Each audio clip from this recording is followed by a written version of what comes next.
Nuestro diario vivir está poblado por múltiples acciones.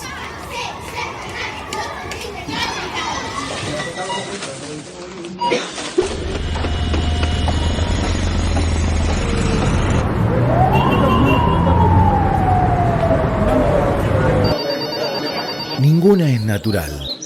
Todas contienen una explicación. En escenas de la vida cotidiana buceamos los porqués. Destejemos la trama de la construcción social. Escenas de la vida cotidiana. Nuestro espacio colectivo, en la casa común.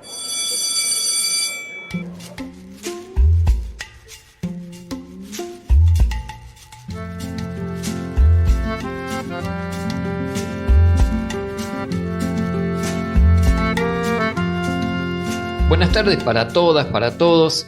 Comenzamos hoy el programa número 8 de nuestro ciclo 2025 de Escenas de la Vida Cotidiana para transitar una nueva edición, hoy con novedades respecto de la gente con la cual estamos trabajando, y debemos decir que además de la radio de Lombime 93.7 se acopla otra radio hermana que es la 90.3 de la ciudad de San Francisco del Monte de Oro, y es FM La Cigarra. Así que agradecemos este gesto a Carlos Camargo, que es el director de la radio. Comenzamos a transitar juntos, así que ellos mismos también nos pueden sugerir algunos temas para tratar en este transitar de las escenas de la vida cotidiana. Hola Cristian, ¿cómo estás? Buenas tardes. Hola Sergio, hola a toda la audiencia, muy contento por lo que acabas de comunicar con esta apertura de FM La Cigarra de San Francisco del Monte de Oro. Además quiero aprovechar para siempre decirle a toda la audiencia que nos sigan en todas las redes. Pone muy contentos en este octavo programa y bueno, ya vamos con la temática de hoy.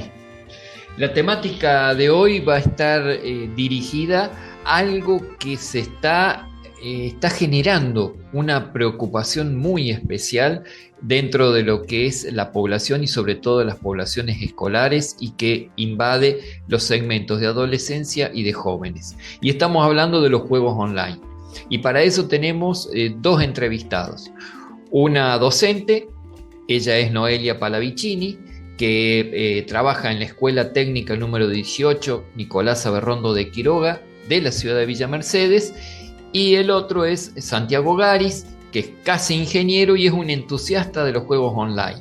Ambos, desde distintos lugares, nos van a ilustrar sobre cuál es la problemática en la cual están envueltos los jóvenes y aquellos, no solamente los jóvenes, sino todos aquellos que se dedican de lleno al juego. Hoy, digamos, para hacer mención, quisiera hablar un poquito del Día del Trabajador. Este Día del Trabajador no es uno más, es en una época bastante aciaga para la clase obrera, donde hay toda una avanzada de los sectores de poder concentrados, o para decirlo sin pelos en la lengua, a la derecha, hacia la clase obrera y todos los derechos adquiridos que los ha pagado con sangre. Creo que es momento de volver a nuestras bases, volver a la organización colectiva, no dejarnos amilanar, ni tampoco dejarnos seducir por cantos de sirena, que es de la forma en que ganó el gobierno actual. Así que desde mi aporte en este programa hago todo lo posible para constituir y construir un colectivo que pueda resistir este embate y que dé esperanzas en un futuro prometedor para nuestra clase. Lo que vos dices, el tema del trabajo, son uno de los pilares sobre la cual trabajó Enrique Pichón Rivière la vida cotidiana. Trabajó sobre lo que era la familia, el esquema de la familia, el trabajo y el tiempo libre. Y lo toma al trabajo como uno de los organizadores principales que tenemos en nuestra vida. Y yo hago como complemento de lo tuyo, hago alusión a dos cosas que ocurrieron en nuestro país respecto del Día del Trabajador y de la Trabajadora. El 30 de abril la CGT hizo una movilización en la ciudad capital, en Buenos Aires, y el 1 de mayo el presidente de la Unión Industrial Argentina Martín Rapalini, en un acto de desafío a lo que implicaba el día, salió a pedir una reforma de los derechos laborales, por supuesto que a la baja, y a que le quiten impuestos a las empresas. Entonces, lo que observo es que vuelven a repetir como un mantra las mismas cosas que decían en los años 90 cuando se perdieron muchos derechos. Después, en el devenir del año 2000, se volvieron a recuperar algunos de ellos, pero ahora está todo destinado que yo digo que la búsqueda del esclavismo viene marchando. Y hay un detalle sobre Rapalini que no hay que dejarlo pasar. El día previo a que dijera estas cosas, debemos decir que él es propietario de Cerámica Alberdi en Salta. Y un día antes de estas declaraciones, un obrero murió en sus instalaciones porque literalmente lo aplastó una máquina. Eso es falta de seguridad para los trabajadores. Para peor, no querían parar la producción y les exigían a los otros trabajadores que estaban temblando al lado del muerto que siguieran las tareas con normalidad. O sea que ese nivel de oprobio es lo que se está viviendo dentro de algunas plantas industriales. No vamos a decir que son todos. Entonces, estos son los tiempos que se viven, no solo en nuestro país, sino que pudimos ver también con motivo del Día del Trabajo, cómo en Francia le pegaban a los trabajadores con las fuerzas de represión del Estado. Repensar el trabajo como el acto creativo que es, y no como esa cadena esclavizante que pretende el sistema capitalista para con nosotros, todos los trabajadores. Los que han creado el mundo han sido los trabajadores, ha sido la clase obrera. Bueno, y metiéndonos de lleno en lo que es en los juegos online, los invitamos a escuchar la primera entrevista con Noelia Pallavicini, que repetimos, es docente de la Escuela Técnica número 18, Nicolás Averrondo de Quiroga, de la ciudad de Villa Mercedes. Empezamos a transitar nuestra escena de la vida cotidiana de hoy. Entrevista. En este tramo de escenas de la vida cotidiana vamos a dialogar con una docente que está en un contacto permanente con los chicos para que nos hable del tema que nos ocupa hoy, que es los juegos online. Se trata de Noe Pallavicini, ella es docente de la Escuela Técnica número 18, Nicolás Averrondo de Quiroga, de la ciudad de Villa Mercedes. Te damos las buenas tardes, Noé, y agradecidos por participar en nuestro programa. Buenas tardes, Sergio. Muchísimas gracias por invitarme. La verdad que me parece visibilizar este tema, me parece súper importante. La mecánica es que ponemos un tema para cada programa y lo desarrollamos con entrevista y después hacemos al final, como está todo basado en la psicología social, hacemos un análisis psicosocial en la medida que nosotros podemos, ¿no es cierto? Pero si no, creo que con la expresión de ustedes ya se ilustra bien lo que es este tema. Y la cuestión de la ludopatía, la cuestión de los juegos online, ha pasado a ser un tema de preocupación, sobre todo para el ámbito de los adolescentes. Pero por lo que estamos viendo e investigando a través de la producción del programa, observamos que se ha extendido no solamente a los adolescentes, sino que a las niñeces y también a la gente adulta.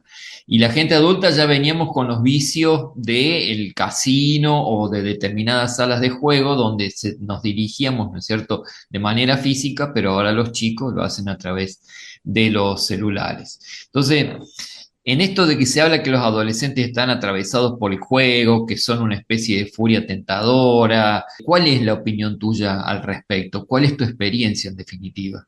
Mira, la verdad que se está viendo muchísimo en la escuela, por lo menos en la escuela pública donde yo trabajo, se está viendo muchísimo esto de la ludopatía. Los chicos es todo tan fácil con el aparatejo, que claro, antes nosotros lo conocíamos, como decías vos, somos más grandes, conocíamos, bueno, la abuela iba y jugaba a la quiniela, ¿viste? Algún otro loco iba y jugaba el que te sacaba los peluches. Pero bueno, ahora está tan fácil y la verdad que hay tanta publicidad, sobre todo en el deporte y eso, que te ponen las publicidades de fútbol y esto, que los chicos están muy enganchados. Y en la escuela se vio la problemática y actuando en consecuencia, digamos, porque lo que se ve, lo que se empezó a ver en realidad es el decaimiento emocional que provoca esto del juego. Es como que se empezó a ver que había días que los humores estaban súper caldeados en algunos grupos, en otros euforias, o sea, emociones que no están en una línea, ¿viste? Una línea más o menos normal. Uno tiene una emoción, el adolescente sí siempre tiene como picos más extraños o más exagerados que en el adulto, pero bueno, esto era como muy, viste, niños muy, hoy estaban agresivos y re locos y bueno, y es como que mirando un poquito más allá, bueno, descubrimos esto, que por ahí dependía de si habían ganado dinero o si habían perdido dinero en las apuestas, que te digo, yo como profe, la verdad que no he jugado nunca, nunca he entrado a una plataforma que no sea para chusmear a ver cómo es cuando empezamos a ver esto. Es como que de esto hay que encargarse. ¿Ustedes hicieron algún estudio en especial o fueron indagando a aquellos chicos que veían particularmente con un cambio de actitud así de espontánea? La verdad que el grupo humano de trabajo, sobre todo del ciclo básico, que es en realidad donde yo me manejo, no conozco el ciclo superior. Empezamos a ver, como te digo, hay un grupo humano muy lindo, entonces son profes muy comprometidos con el alumno más allá de la materia, porque mi materia es inglés y igual soy coach ontológico profesional, entonces como que de ahí también siempre miro un poco más allá porque sea, la idea es acompañarlos a crecer, más allá de la materia, uno está ahí para apuntalarlos un poco a que crezcan, tengan la mejor manera, la mejor vida posible de adultos. Es lo que uno intenta en la escuela secundaria. Entonces, como te digo, el grupo empezaron, che, mira, estoy viendo esto, vos lo estás viendo, y bueno, indaguemos, ¿viste? Y fuimos en realidad preguntándole a los chicos, viendo a ver, sondeando qué es lo que estaba pasando porque en realidad venimos haciendo este trabajo de ver qué está pasando post pandemia, porque cuando volvieron los chicos, imagínate, habían tenido 2 años de no socializar, entonces post pandemia estuvo medio heavy y bueno, han ido cambiando las realidades de las cosas que van pasando. Pero bueno, con esto del juego, sí, se les preguntó a ellos y la verdad que hemos tenido muchísima ayuda de la policía de ciberdelitos. Hay una división de ciberdelitos de la policía y ellos han sido muy amables con nosotros de darnos información, han ido a la escuela también varias veces a dar talleres de ciberdelitos. Y bueno, ahí yo con mi experiencia, digamos, en la educación emocional y en la crianza desde la educación emocional, ahí me eché yo, aproveché para hacer un taller, basado en el manejo y la gestión de las emociones, cuando me pasa esto, sobre todo la frustración. Entonces, ese taller yo lo hice como un monólogo, digamos, porque eso es lo que engancha a los chicos, que vos hables de tu vida personal. Eso les encanta. Entonces yo les dije que yo tenía un problema con el juego y les expliqué cómo me sentía basado en el estudio que habíamos hecho de cómo son las emociones en una persona que tiene problemas de juego y cuáles son las consecuencias que son estos. Iras cuando perdés, euforias cuando ganás, y eso te mantiene, no, cuando perdés, no, no puede ser, tengo que volver a jugar, yo lo voy a recuperar. Y cuando ganás, sí, yo puedo más. Si gané esto, ¿sabes qué? Voy a juntar más, lo voy a apostar todo para que con esto me voy a comprar una casa y voy a hacer como, no sé, el Diego Martínez, ¿viste? O sea, con esto voy a... ¿Y ellos qué Esas te son, devolvían ante ese monólogo tuyo? Qué mira, interesante eso, porque sí. creo que has tocado una fibra sensible dentro de los chicos, que cada uno en su mundo interno le debe haber ido recorriendo, eso me pasa a mí, eso me pasa a mí. Además, Sí, vos tenías una información sí, externa que te había nutrido, ¿no? sí, aparte, el ciclo, yo tengo todo segundo, entonces todos los chicos, la mayoría de los chicos, han sido mis alumnos en algún momento, excepto que esté en primer año, que no tengo, todos han sido alumnos míos, y bueno, siempre trabajo en educación emocional porque es una pasión, aparte del inglés, siempre trabajo en ESI, lo que es educación emocional. Y bueno, hubo uno, porque bueno, el monólogo, viste, era como muy triste, lo he perdido todo, he perdido mi familia, viste, como bien que les vaya el corazón. Y bueno, y hay un niño, Luciano, mi vida, que dice, profe, no, no, dice, si usted necesita algo, cuente conmigo, porque usted no se queda sola. No, no, un sol ese niño, un sol. Después de que terminó ese monólogo, yo les pregunté, ¿alguno se ha sentido alguna vez así? Y ahí empezaron, sí, a mí me pasó, chicos que ya sabíamos, ya los teníamos más o menos identificados. Y bueno, viste, ahí también se ven las etapas que, bueno, la negación, sí, pero a mí no me va, no, pero yo juego cuando quiero y cuando no quiero no juego. Yo lo manejo. Sí, yo lo manejo, como todos los vicios, ¿no? Porque al final es un vicio. Pero también salieron cosas de chicos, viste, que decís, no, sí, a mí me pasa y la verdad que no, no me gusta, pero no sé cómo hacer, pero no sé, viste, sí. Y ellos también tenían historias de otros, de estas cosas, viste, sí, porque un amigo mío le robó la tarjeta a la madre y después la madre fue presa porque debía 800.000 pesos de tarjeta. Bueno, viste, salieron cosas y bueno, lo pudimos hablar y ahí también el hombre de ciberdelitos decía, bueno, chicos, hay grupos donde uno puede asistir, bueno, siempre, viste, hablar con sus padres, si no tienen la confianza para hablar con sus padres, porque durante la adolescencia hablar con tus padres es como lo menos cool del mundo. Tus padres vos tenés que desafiar la autoridad, entonces tus padres no. No le voy a ir a decir, mira, papá, tengo un problema, ni loco. Siempre apelamos nosotros a que si no puedes hablar con tus padres, los profes o la profe te cree siempre, la profe te va a apoyar siempre. Y bueno, y hay distintos en la ciudad, hay distintos talleres de esto, de problemas con el juego, hay apoyo en el policlínico, hay un hermoso grupo de psicología que tiene talleres para ludopatía, para género, hay, o sea, hay gente que sí se está ocupando, pero claro, que lo primero es asumir que tengo un problema. Claro, claro, tal cual. ¿Y vos dónde considera que está el mayor peligro para los chicos que los puede conducir a esto de desembocar en una ludopatía? Y te pregunto si conociste algún chico, alguna chica que haya estado casi, que la puedas considerar como una ludópata o un ludópata.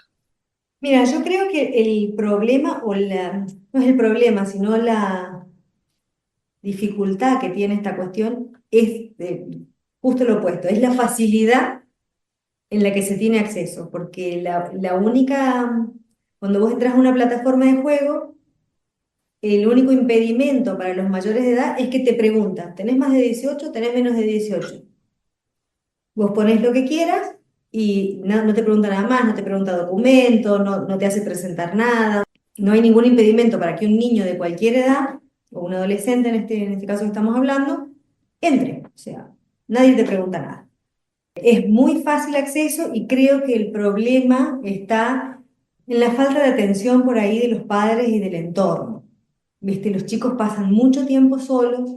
Cuando teníamos la quiniela, vos ibas a jugar, creo que, no sé, pero creo que era hasta las 6 de la tarde, y tenías que esperar a las 10 de la noche la Lotería Nacional. Claro. Tenías horas que esperar para saber el resultado. Ahora es como durante el partido, este gol lo mete o no lo mete, y está sucediendo ya, entonces está, "Ah, sí, lo voy a poner, gané, perdí". Es todo muy inmediato, y esas cosas producen que no pienses, no te da tiempo de pensar.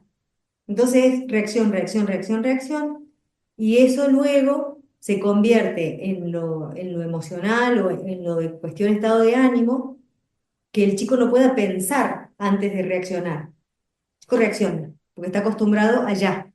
Entonces, el pibe reacciona. Bueno, y lo que me preguntabas después, sí, tuvimos ahí en la escuela un caso de una niña que nos dimos cuenta que ya tenía un problema con el juego, porque bueno, hay chicos que juegan, que sí, hay otros que juegan más, hay chicos, como te digo, que se le ven lo emocional, pero esta niña, lo que se veía era que ella apostaba todo. Si entra la profe y saluda en inglés, me copias la tarea, aunque sea, ¿viste? O sea, cualquier cosa.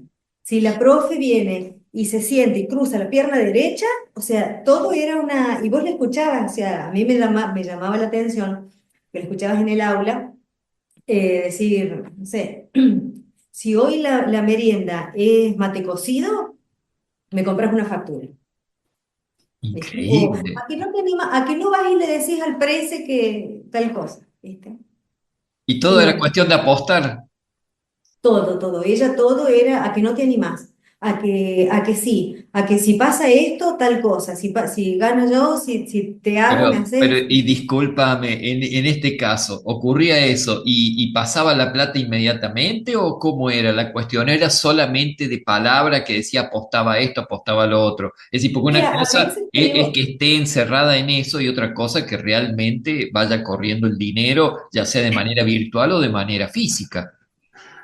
mira, a veces los compañeros se prendían y a veces no, porque, viste, era ella nada más la que tenía esa intensidad con, con apostar o con ganar algo, con sacar provecho, ¿viste? Una chica que de todo quería sacar provecho, que le copien la tarea, que de cualquier cosa. Y bueno, después empezamos a notar, hubo una ocasión en la que estaba ahí la niñita con el teléfono, dale que te pego, y decía, no, pará, que estoy viendo si junto plata para volverme a mi casa en remis porque no tengo ganas de caminar. El eje principal es la frustración, el manejo de la frustración. La frustración es la emoción que más despierta a la violencia, porque la frustración es algo que yo siento que es una cosa que se siente acá, ¿no? En el pecho, y que siempre me lleva a culpar a alguien más. ¿Viste? La frustración es algo que siempre me lleva, ay, me siento mal, estoy enojado, no sé qué, y es siempre porque otro. ¿Viste? La frustración no, casi nunca canaliza en decir, ay, me frustré porque jugué de más. No, no, Se pone eso no afuera. existe. Sí, la frustración siempre es culpa de otro. Bueno, pasa un montón en la violencia de género y en eso de que, bueno, ha habido casos gravísimos que por frustración ha matado, por frustración ha violado, por frustración. Entonces, yo creo que la emocionalidad que más hay que cuidar es esta de la gestión de la frustración. Lo que tiene es, como te digo, esto que es tan rápido, tan ágil, que no te deja pensar y es todo reacción, reacción, reacción, reacción, reacción. Y esas son como comportamiento lo que se ve. Chicos que no, que reaccionan sin poder hacer una introspección de decir, bueno, esto está bueno, no, qué le pasa al otro. Viste, yo directamente exploto. ¿Cómo interviene la familia en todo esto del juego online? Porque también dijiste de que por ahí hay como especie de dejar hacer o cosas por el estilo. ¿Se dialoga en el hogar sobre ese tema o es en la parte de la ludopatía o del juego online es un emergente, entre otras cosas, por esa falta de diálogo? ¿Cómo lo observás vos desde la emocionalidad que solés trabajar, ¿no? Más que trabajás. Sí, yo creo que la familia es clave en todo el acompañamiento de la adolescencia, clave, pero se ve un empobrecimiento del acompañamiento por parte de los padres. Creo que es una cuestión económica y laboral, por lo menos en mi escuela se ve que, bueno, los padres, eh, por ahí la situación económica los lleva a trabajar muchísimas horas. Tengo mamás que trabajan, por ejemplo, en bares o trabajan de noche o tienen turnos de noche, entonces el chico que tiene 13 14 años no tiene un control ni para dormir y no se controla qué es lo que ve en el celular, porque en realidad donde más deben jugar debe ser en la casa donde tienen wifi, ponele. Claro. Porque en la escuela, bueno, uno los tiene entretenidos, digamos, haciendo cosas que tienen que hacer y los va, viste, controlando y mirando, pero por ahí pasan muchas horas solos. Claro. Porque Claro, claro, porque además el ellos salen de la contexto escuela a la 1 y mamá llega a las 9 de la noche. es que el sistema ha llevado a que trabaje mamá, a que trabaje papá, y ni siquiera eso alcanza, porque algunos hasta tienen que hacer doble trabajo para poder traer el sustento. Aparte de eso, hay una cuestión generacional, y esto lo digo porque me hago cargo de mi generación, porque bueno, la mayoría de las mamás de mis alumnos tienen más o menos mi edad, un poquito menos, un poquito más, están alrededor de los 40, tienen chicos de 15, más o menos el rango etario de las mamás es esa. Nosotros somos en cuestiones de crianza, somos lo que hemos empezado a romper con la crianza por ahí muy dura que tuvimos nosotros, y nuestros padres tuvieron una crianza más dura aún. Pero bueno, es como que mi generación es la que ha empezado a esto de, bueno, la crianza positiva, a poner límites firmes pero más amables, pero bueno. Obviamente, yo creo que esto de la crianza positiva todavía está buscando su balance, porque no es fácil ser amable pero ser rígido, o sea, poner un límite que quede ahí, pero ser buena onda. Es una línea que, bueno, está todavía en estudio, hay quienes le implementamos ese tipo de crianza y es mucho de mi generación, pero bueno, esto de darle un poquito más de soltura. ¿Viste? Confiar más y bueno, y en este confiar más por ahí nos equivocamos y pasan cosas, pero yo creo también que es una cuestión generacional esto de no tenerlos tan, a ver, ¿qué estás haciendo? No, que el celular, que el control, ¿viste? Creo que también en eso es una cuestión que está cambiando y se está yendo con la tecnología y todo eso, y bueno, como un combo. A modo de cierre, ¿qué recomendás vos hacia la familia o a la actuación institucional respecto de este tema de los juegos online? Yo siempre recomiendo el diálogo. Hay que poner los temas sobre la mesa. Como coach te voy a recomendar sin juzgar. O sea, no preguntar, pero vos no estarás jugando. Pero vos, ¿cómo es eso? ¿Tus compañeros juegan? ¿Y si ellos juegan, vos jugás? No. Sino preguntar, che, ¿has visto lo de los juegos? O sea, hacer una conversación que le interese al pibe, porque por ahí los niños no nos cuentan nada a las mamás o a los papás, no nos cuentan porque no les interesa lo que nosotros les estamos preguntando. Al chico no le interesa decirte a vos información que vos querés saber, pero a él no le interesa esa conversación. Pero sí, una conversación si yo me pongo, che, ¿sabés que a una amiga del trabajo le pasa esto? Entonces, mirá, a mí también. Es otra la conversación. Entonces, bueno, sin juzgar. Si yo estoy viendo que mi adolescente tiene comportamientos así que digo, me parece que está pasando esto, no voy y le pregunto, che, ¿vos estás jugando? Sino, más bien, ¿qué está pasando? ¿Cómo es? ¿Cómo es jugar? A ver, mostrame la plataforma, que el chico se pueda abrir, ¿no? Y lo importante es hablar de las consecuencias, hablar de pedir ayuda, que no tiene nada de malo. Y bueno, no juzgando es esto de decir, bueno, yo te voy a acompañar. Salimos juntos. Y no, viste, decir, no, te voy a quitar el celular y nunca más, porque entonces ahí rompo el vínculo y eso los vulnera más, porque ellos necesitan tener un vínculo. Excelente Entonces, broche, Noé. Muchísimas gracias por habernos compartido esta escena de la vida cotidiana. muchísimas gracias a vos por haberme invitado y poder poner sobre la mesa cosas de la vida cotidiana. Te agradezco muchísimo, la verdad.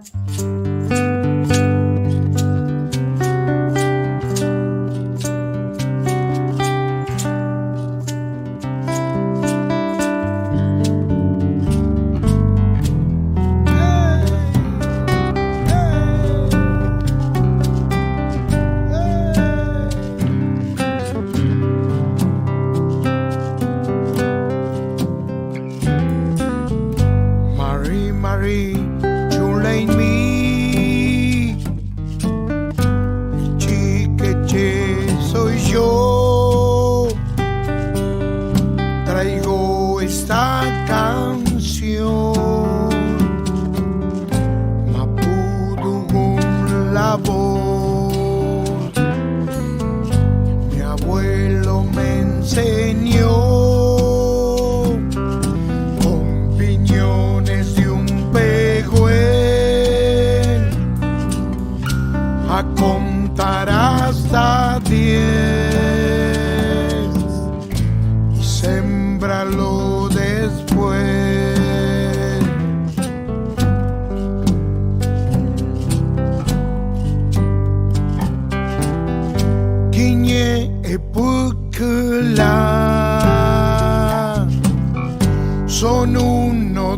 2 y 3.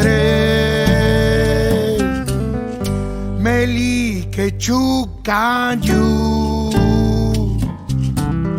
Son 4, 5, 6. Reggae pura y ya. 7, 8, 9. Y para terminar, 10 pehuenes nacerán. Mari, Mari, Mari, piñones y un pehuen. Mari, Mari, Mari, y volverán a nacer. Mari, Mari, Mari, piñones y un pehuen.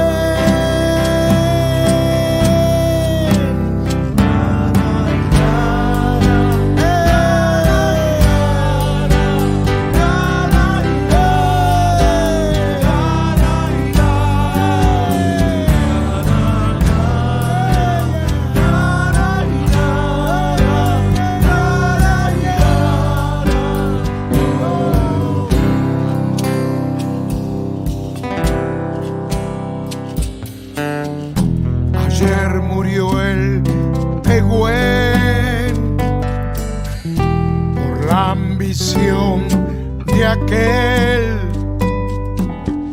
que se niega a entender que es nuestro hermano también. Mi abuelo me llevó hasta el pehuen aquel con el negüen del sol. Contemos hasta 10, sembrémoslo después.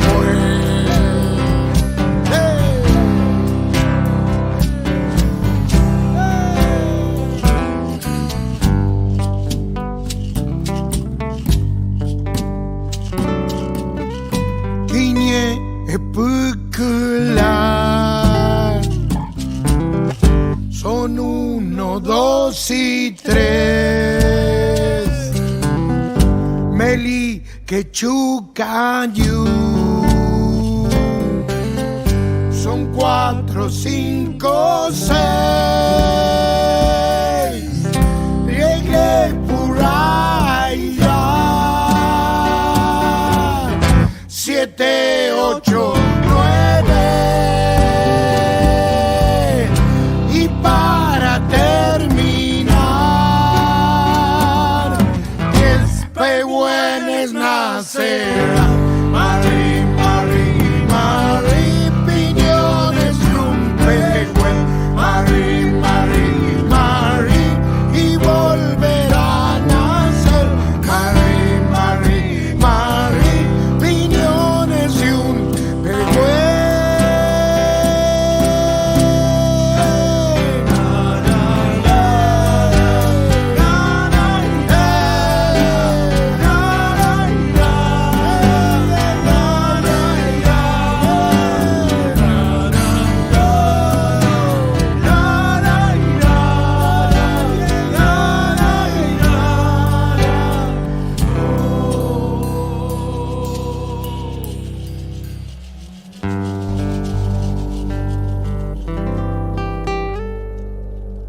Escenas de la vida cotidiana, nuestro espacio colectivo en la casa común. Después de escuchar a Rubén Patagonia con El abuelo y el pehuen, el momento que nos enseñó a contar en mapudungún, que es el lenguaje de los hermanos mapuche, nosotros decimos que siempre recordamos y queremos hacer énfasis en los derechos que nos asisten a todos los habitantes de este país. En el caso del pueblo mapuche, está siendo muy atacado por este gobierno. Entonces, una manera de hermanarnos con ellos es estar difundiendo la música de ellos. Ya hemos difundido a Karina Carriqueó, hemos difundido a Anaí Rayén Mariluán y ahora a Rubén Patagonia. Y los invitamos para continuar con el tema de los juegos online, los invitamos a escuchar la entrevista a Santiago Garis. Escenas de la vida cotidiana, nuestro espacio colectivo, en la casa común. Iniciando este nuevo bloque de escenas de la vida cotidiana, vamos a estar charlando sobre este tema que nos convoca y que evidentemente ha causado más de un problema en las familias y la atención de cierto segmento de la sociedad. Para eso hemos convocado a Santiago Garis, con quien me une un parentesco muy particular. No vamos a establecer el diálogo como si fuera el parentesco que tenemos, sino porque una persona que está habilitada ecuánimemente para hablar del tema de los juegos online. Santi, muchísimas gracias por estar participando en esta escena de la vida cotidiana. Buenos días. Bueno, muchas gracias también por el espacio y tal cual como decís, es un poco sentarnos a hablar de cosas charlas justamente de la vida cotidiana que tenemos, que podemos aprovechar para hacer otro tipo de análisis también.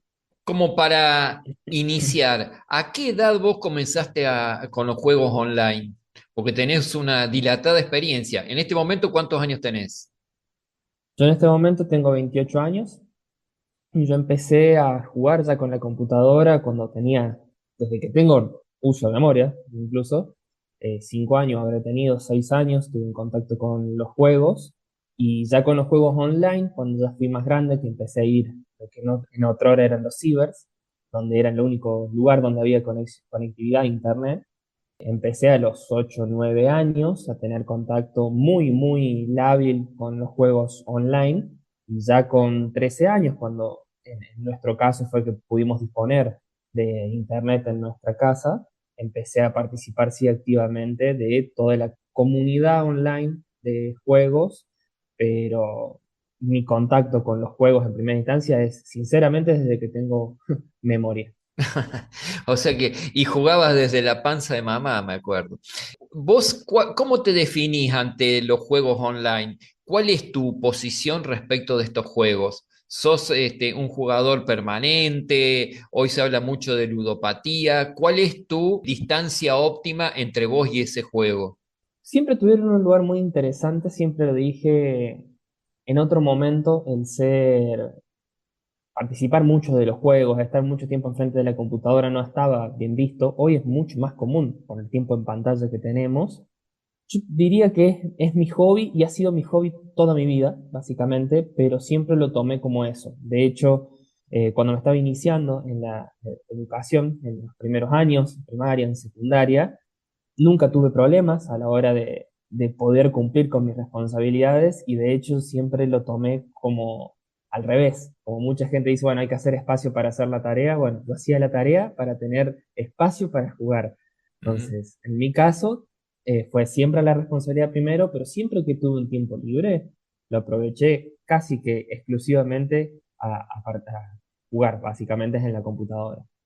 Hoy en día yo soy solo un entusiasta respecto a los juegos, no creo que sea otra cosa. ¿Cómo era el sistema de juegos cuando vos comenzaste, cuando ibas al ciber y te empezaste con los primeros juegos online? ¿Cuál era la característica de ese juego?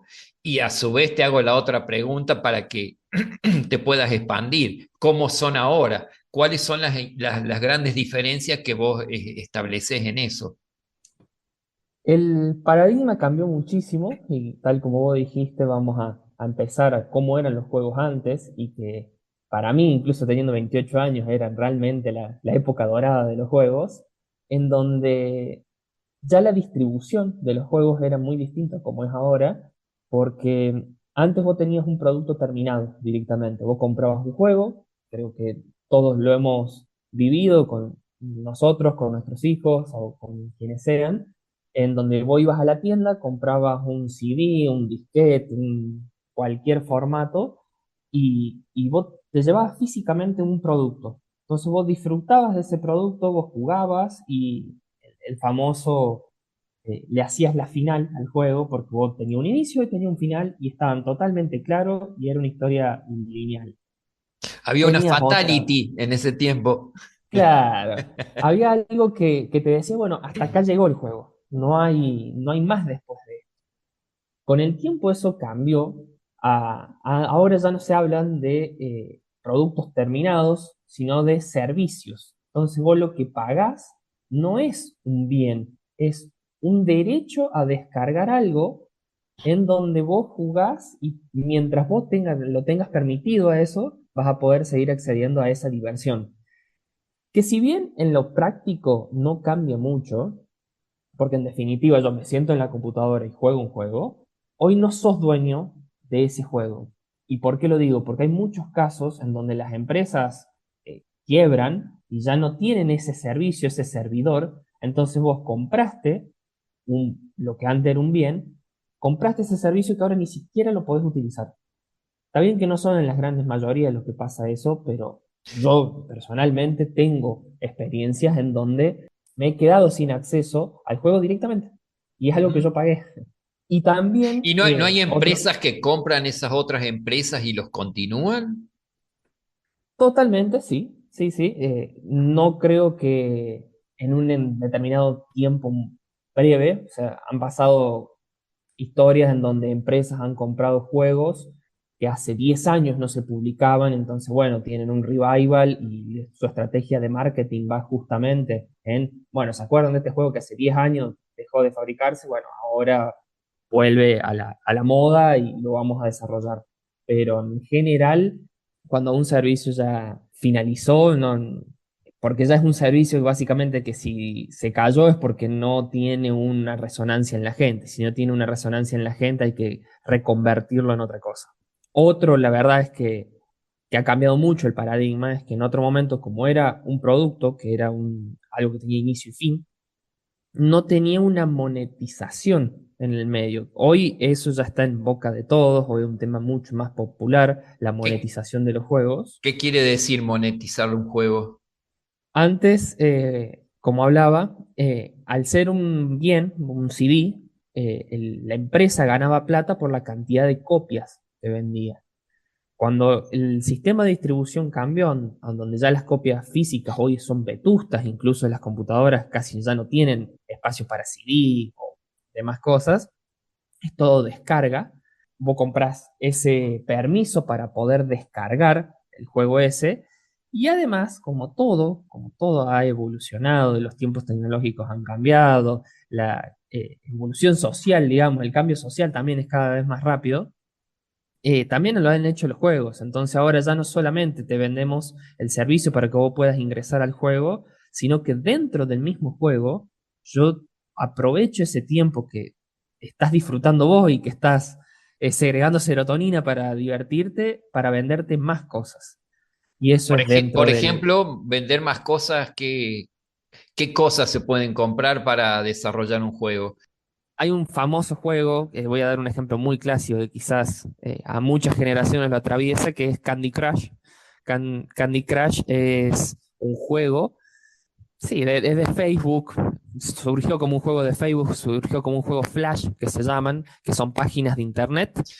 Ese Candy Crush era un juego en donde vos podías jugar indefinidamente, no importa a qué se valía el juego, pero bueno, cuando lo compra Facebook, ahora Meta, empieza a ser un juego en donde vos tenías limitada la cantidad de vidas que vos podías utilizar. Entonces tenías 3 vidas y durante 24 horas no podías volver a jugar, excepto que pagaras.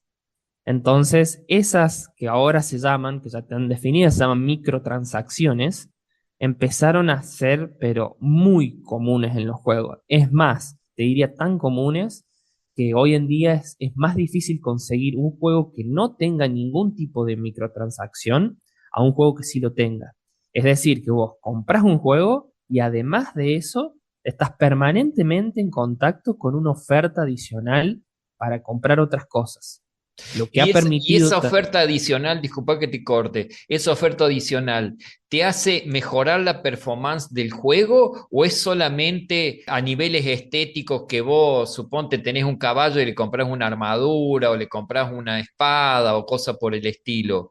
¿Cómo se cuantifica eso? Bueno, ahí es donde entra la ética empresarial de cada uno de los desarrolladores de los distintos juegos. Hay empresas en donde hoy en la comunidad gamer dice que son, bueno, son éticos a la hora de sus microtransacciones porque simplemente es algo estético, es algo que no te modifica en absoluto la performance de tu juego, pero también tenés muchas otras, y te diría que la gran mayoría son los juegos, y ahí, disculpándome el anglicismo, es pay to win, es básicamente pagar para ganar, en donde yo tengo una ventaja totalmente superior a la que vos tenés si yo invierto plata. Y es parte de lo que hablaba antes, de un fenómeno que antes no existía directamente, en donde yo juego, o sea, yo ingreso a un juego para distraerme de la vida real, porque bueno, es algo fantasioso, y hoy con lo que me encuentro es lo mismo, la desigualdad de quienes pueden llegar a acceder a un nivel de equipamiento, de cualquiera que le podamos llamar, de ventaja, en definitiva, por encima de quien simplemente tiene un tiempo libre y quiere jugar. Así que creo que es... Y tenés información si prevalece eso por sobre las otras cosas o realmente lo hicieron porque había una demanda acerca de mejorar la performance a través de pagar algo.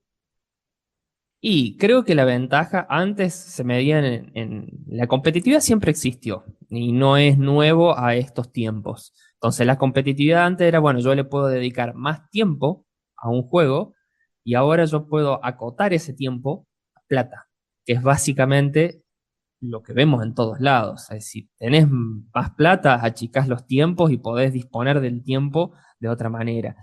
La verdad que no tengo bien claro una definición que llegó primero, si el servicio e imponiendo una forma de venta o una necesidad que estaba insatisfecha, que bueno, que hizo que las empresas eligieran ese tipo de monetización.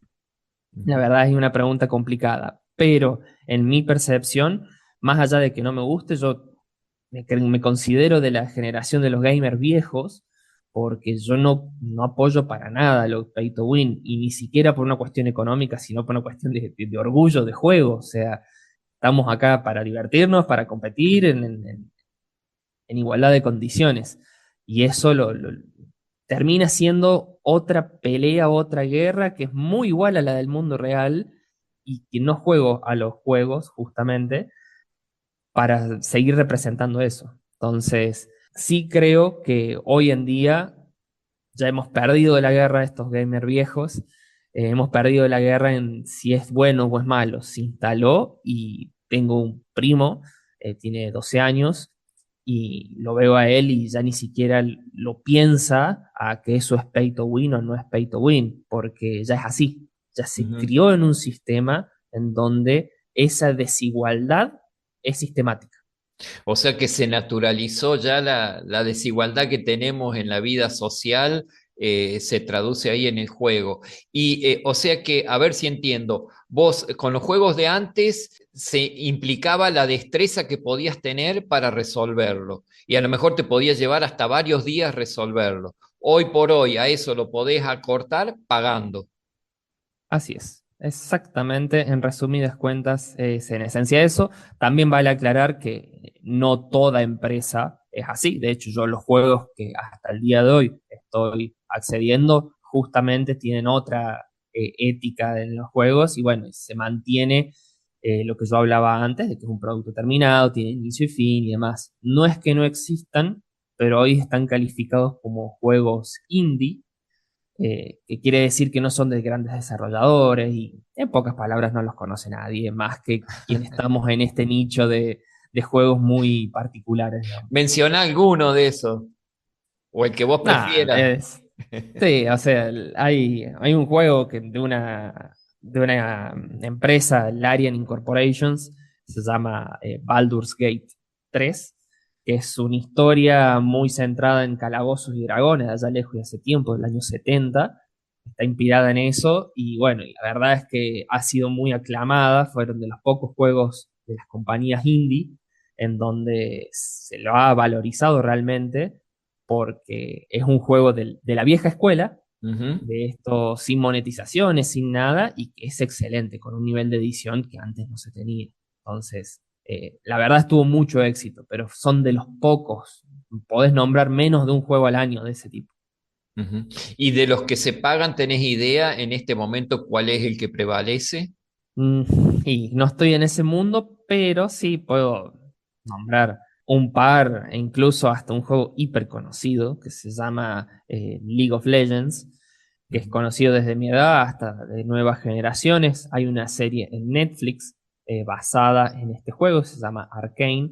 Digo, ha trascendido el mundo de los juegos y si bien hay mucha destreza envuelta en eso, hay distintos personajes y vos a esos personajes los podés comprar con la moneda virtual de ese juego que te propone la economía de ese juego, pero también podés pagar para jugar con más personajes.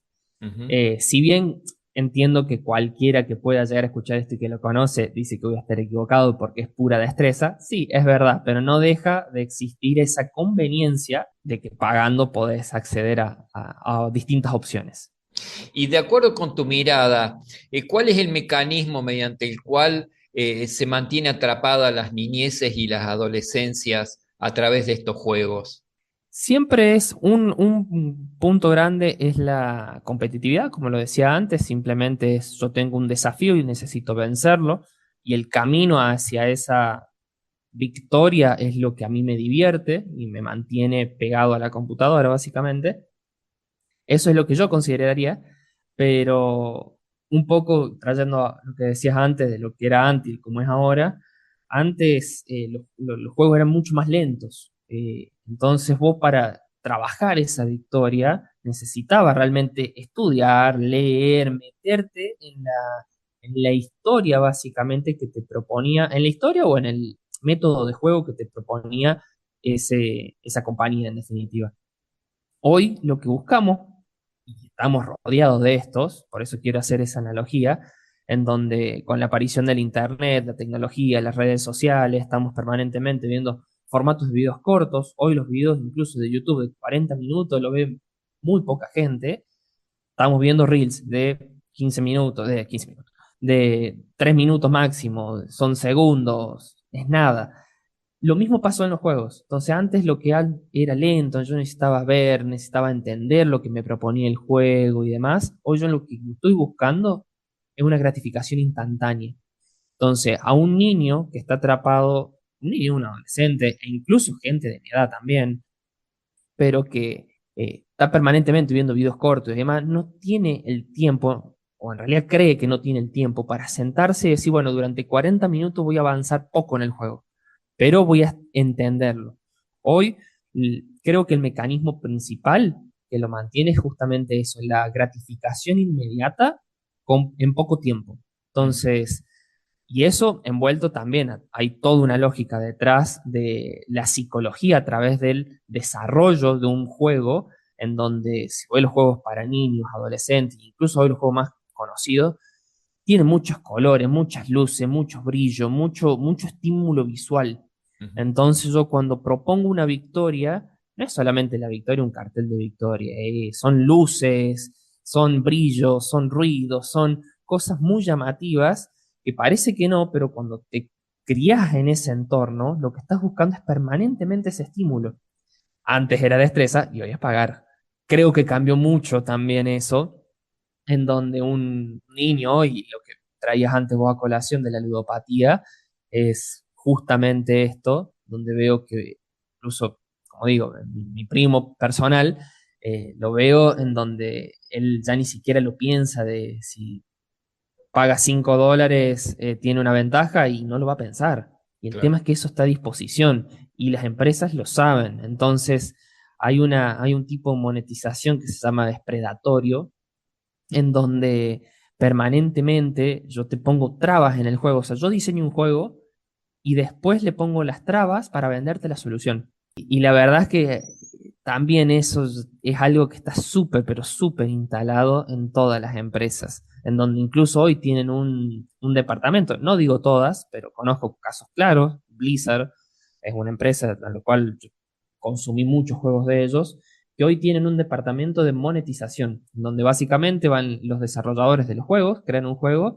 y ese departamento se encarga en, bueno, ¿cómo vamos a vender todo esto? E incluso hay también historiales de juegos que se crean primero con la monetización. O sea, yo primero creo un sistema de negocios y después veo si son armas, si son hachas, si son caballos, lo que sea.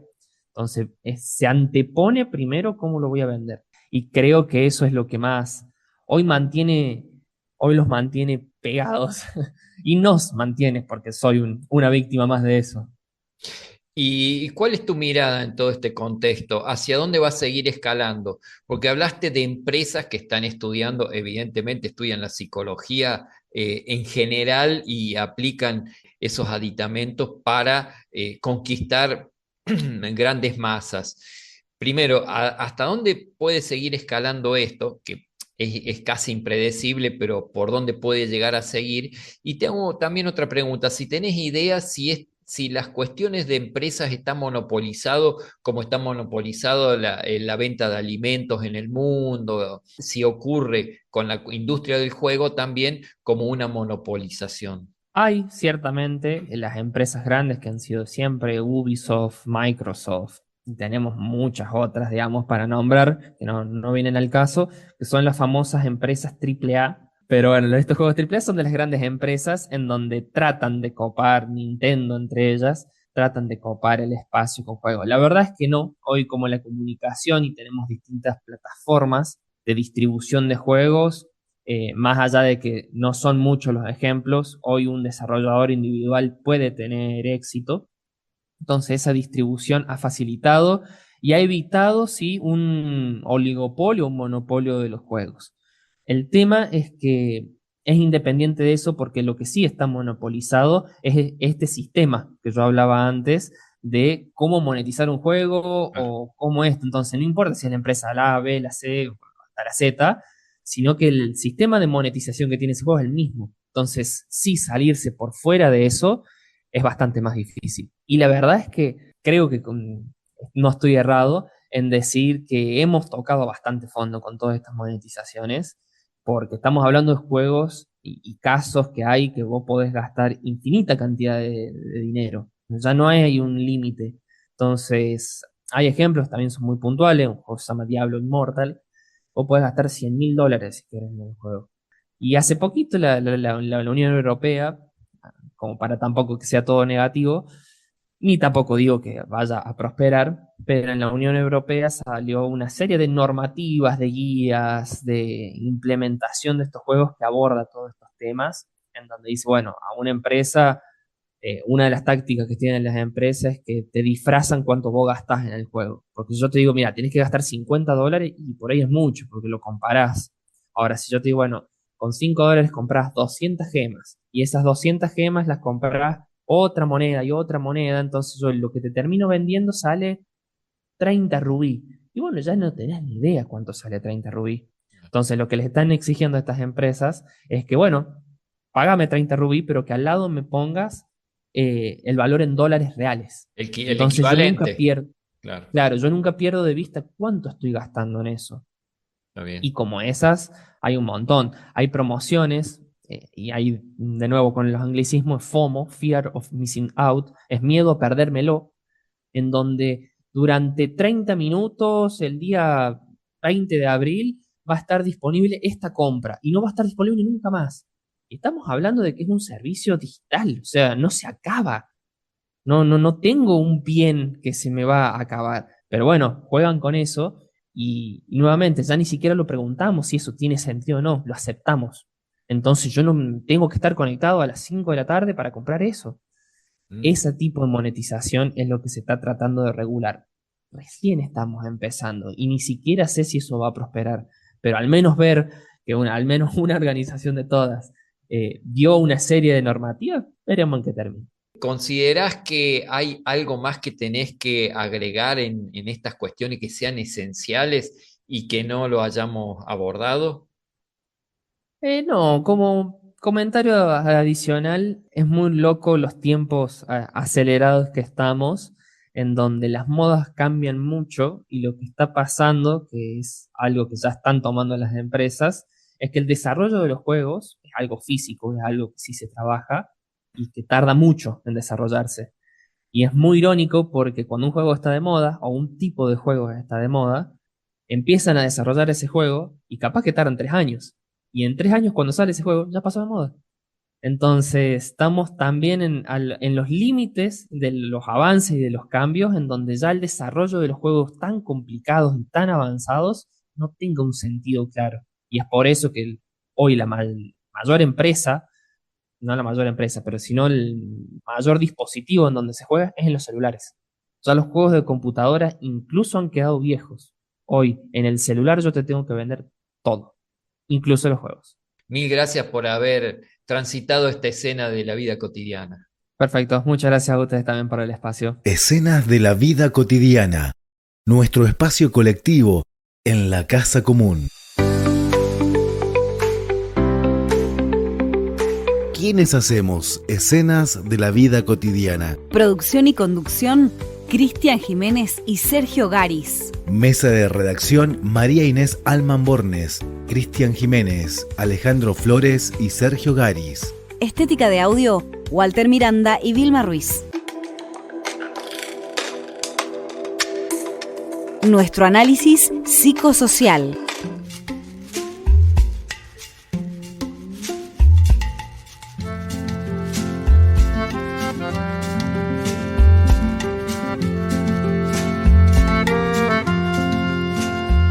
Estuvimos escuchando las dos entrevistas, a Noelia Pallavicini y a Santiago Garis. El tema central que nos ocupa hoy es juegos online. Después de haber escuchado las dos entrevistas, ¿qué te queda para analizar o qué te fueron dejando a medida que iban transcurriendo las entrevistas, Cristian? Bueno, la verdad que las entrevistas, las dos, fueron muy enriquecedoras. Me resonó muchísimo lo que dijo Santiago de cómo es la arquitectura de los juegos en cuanto a la estética, los colores, la luminiscencia, el sonido, ¿no? De hecho, los juegos sitúan al usuario, al jugador en esa realidad, y cómo hay toda una estructura justamente para hiperestimular. Creo que Santiago en un momento habló de dopamina. O sea que estamos hablando de sensaciones placenteras, de placer. Y eso me lleva un poco a Freud, ¿verdad? Porque en sí somos seres deseantes. Acá hay toda una arquitectura pensada para aprovechar e estimular esos centros de placer y de deseo. Y luego, con respecto a Noelia, coincido primero como docente en todo lo que ella dice. Quiero agregar además que en todo este esquema hay un momento de soledad que tenemos los docentes junto con los alumnos, porque no hay una estructura que sea activa en cuanto a entender y a proteger a las infancias y adolescencias. Ella misma dijo que recibieron muchísima ayuda de la policía de delitos informáticos, pero claramente fue una iniciativa propia del cuerpo docente. Y finalmente creo que cierran con cómo opera todo un sistema que lo que hace es imbricar esta cuestión del deseo, o sea, deseo de pertenecer, deseo de tener, deseo de poseer, con consumismo, ¿no?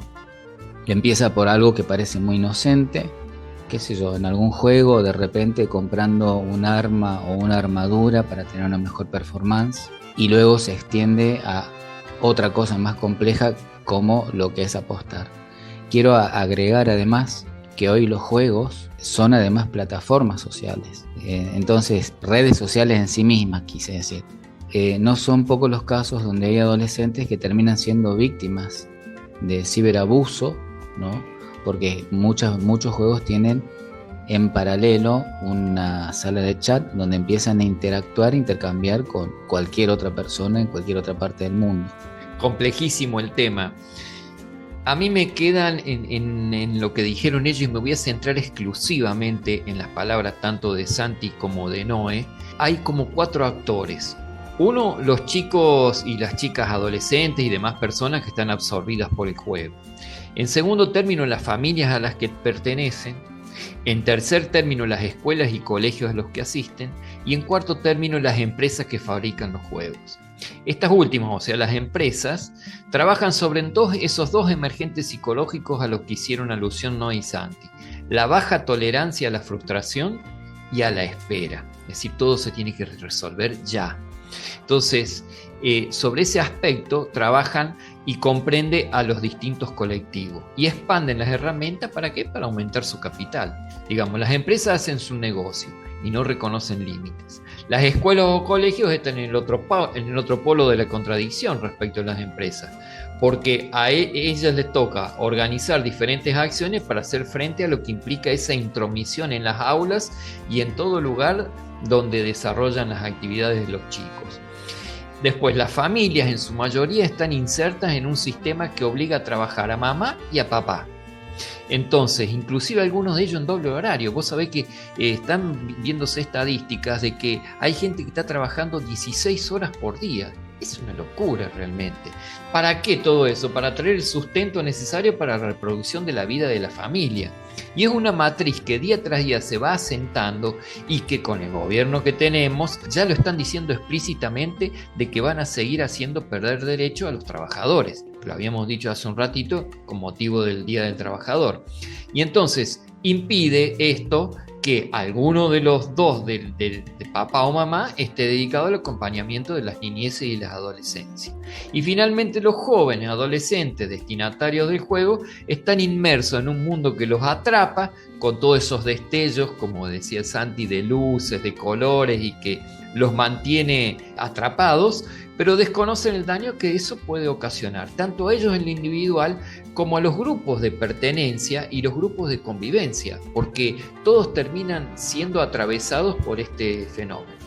Entonces, agradecer a Noé y Santi que nos han transferido toda esta información que en muchos casos no la conocíamos, que nosotros la ponemos, digamos, en el aire para que nuestra audiencia la pueda escuchar, y si hay un ida y vuelta en todo esto, estaríamos agradecidísimos, porque considero que es un tema del que no solo tiene que preocuparnos, sino que nos tenemos que ocupar en los distintos segmentos sociales en los cuales nosotros estamos operando.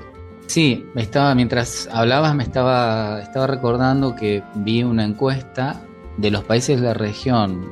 La encuesta trabajaba más sobre Latinoamérica, pero de los países de la región, los países donde la gente trabaja más son en primer lugar Argentina y en segundo lugar Chile.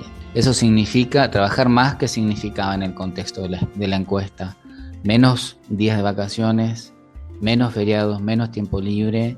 Están logrando, o el objetivo de las empresas y de ciertos sectores es hacer de las personas meros apéndices de carne atados a una máquina, y donde no exista no solamente espacio para lo creativo, tampoco exista espacio para empatizar, para lo humano, para lo afectivo, para esto que decías vos, Sergio, de simplemente estar con el hijo, con la hija, compartiendo, charlando, disfrutando el momento. Es así, es triste lo que estamos viviendo, pero también depende de cada quien y de cada grupo familiar o de cada grupo que se reúna, de poder hacer frente a estas cuestiones.